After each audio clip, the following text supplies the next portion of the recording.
I would like to end my talk by trying to clarify the last misconception that Islam was spread by the sword. If you translate, peace was spread by the sword. Peace was spread by the sword. And you have noticed that in the exhibition, in the panels, we had certain common misnomers.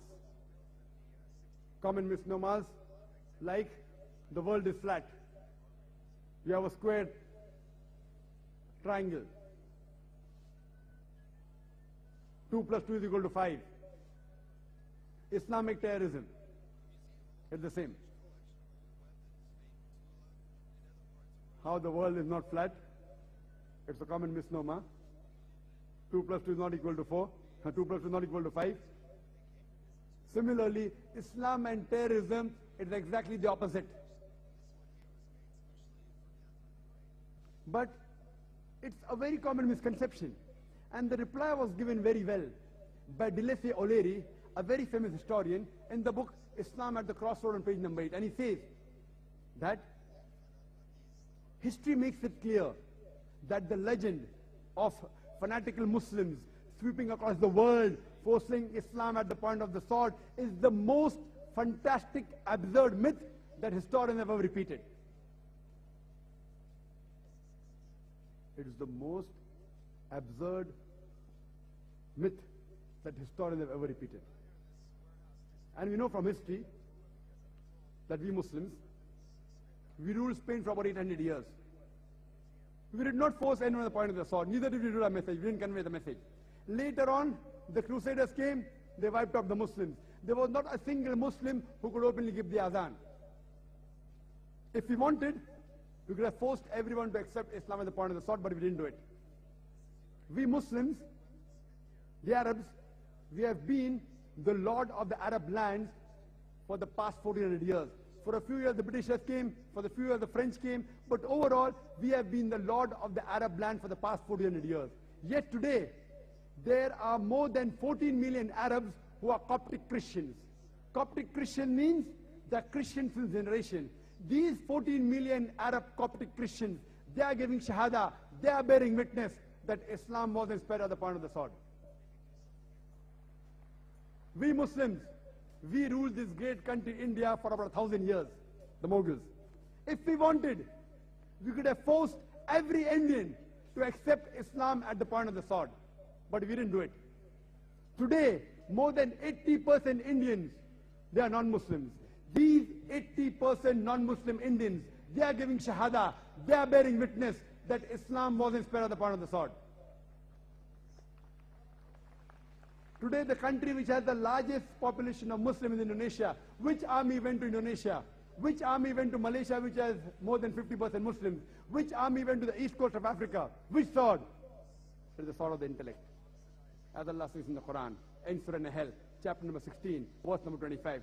Udu ila sabili rabbika bil hikmah wal mu'azzat al hasna wajadil billati ahsan. Invite all to the way of thy Lord with the wisdom and beautiful preaching, and argue with them and reason with them in the ways that are best and most gracious.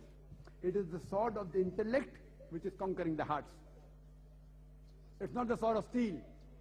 It is the sword of reasoning and understanding which is winning over people. According to an article which came in the Plain Truth magazine, which was repeated in the Reader's Digest Almanic Yearbook 1984-1986, it gave the statistics of the increase in the major world religion in a span of 50 years, from 1934 to 1984. And number one religion which increased the maximum was Islam, 235%. Christianity, only 47%. I'm asking the question, which war took place in the span of 50 years from 1934 to 1984, which forced millions of human beings to accept Islam? Which war? Which sword? It's a sword of intellect, sword of reasoning. Today, according to statistics, the fastest growing religion in America and USA is Islam. The fastest growing religion in Europe is Islam. I'm asking the question, who is forcing these Americans to accept Islam? Who is forcing the Europeans to accept Islam?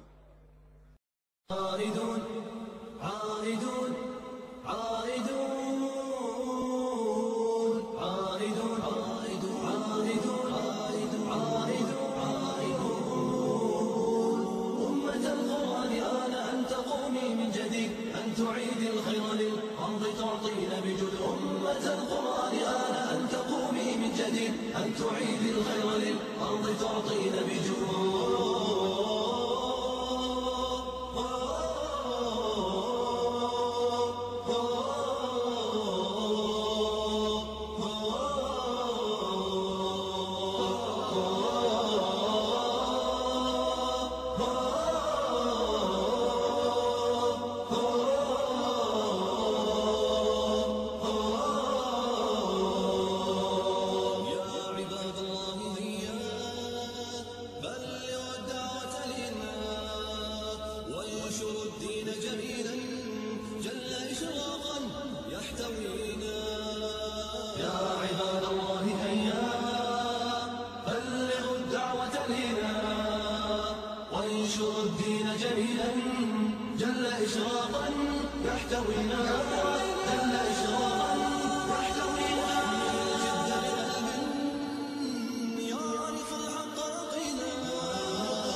Një nga kishat më të vjetra në zonën e Elbasanit është drejtshembje, sepse nuk është restauruar asnjëherë. Ajo është kisha e Shën Premtes në fshatin Valesh të komunës Gjinar në Elbasan. Objekti i kultit daton nga viti 1554 dhe brenda saj gjenden afreske të punuar nga Onufri.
A mos po të koni edhe këte?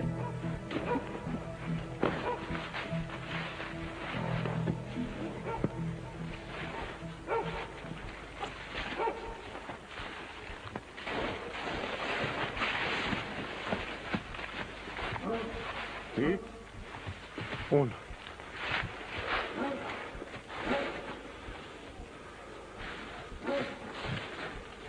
Ti ma vrave por ushnikun me 2 ushtarë?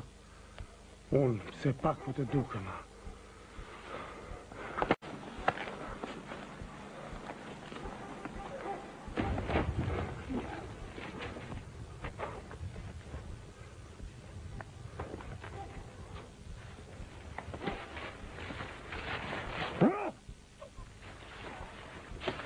Do t'i mundojmë pa gjumë, pa bukë, me të tëtë, derisa të thonë se nuk mundemi më, derisa t'u mbetet vetëm një pikë shpirti. Shi, sa pak kërkoj prej tyre, e sa të pa bindur janë këta mëre! Falë! More këta do të bëhen slavë.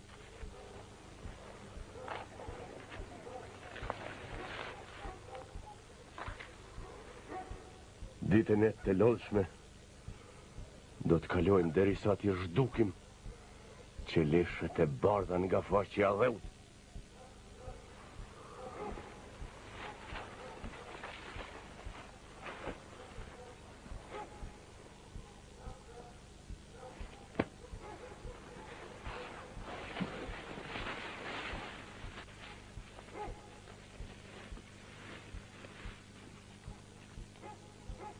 Idris vlla.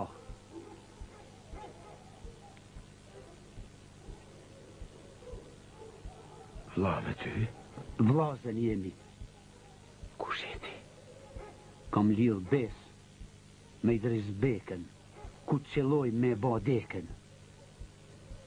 Vlla Halil, me zjedhuart. Idris vlla. Ndroj e fe, apo shes se shkat ka gje. Idris vlla. Jo. O, jo. Jo. Po flenë qënë, ha? Jo, nuk flenë qënë. Jo.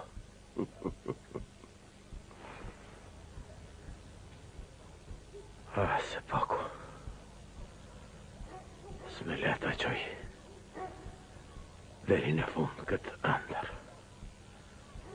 Gjëna, që se lindi një nën malazeze, këti Idris Bek. Na kërcënoheni me 1000 mënyra që të na ndronit hen. Po ne nuk e ndrojmë. Na premtoni grada, para, brona. Po ne nuk i shikojmë ato, sepse ne e dim për sërdesin. Përse i thonë asaj fjallës, ne badekën, si me le, përse? Bëllëve! A e dini se qka ju pret? Nëse nuk i ndroni emrat, nuk e ndroni.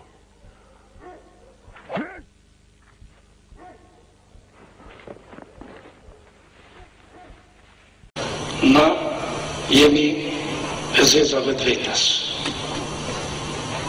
Ne s'kemi meritue lirin nga Beogradi, nga dashme na rep, sikur si ka rep Miloševići në Srebrenic 260.000 qaj, edhe në Kosovë i pa rep 1.900.000 qaj, ku gjas kishë bëma keq.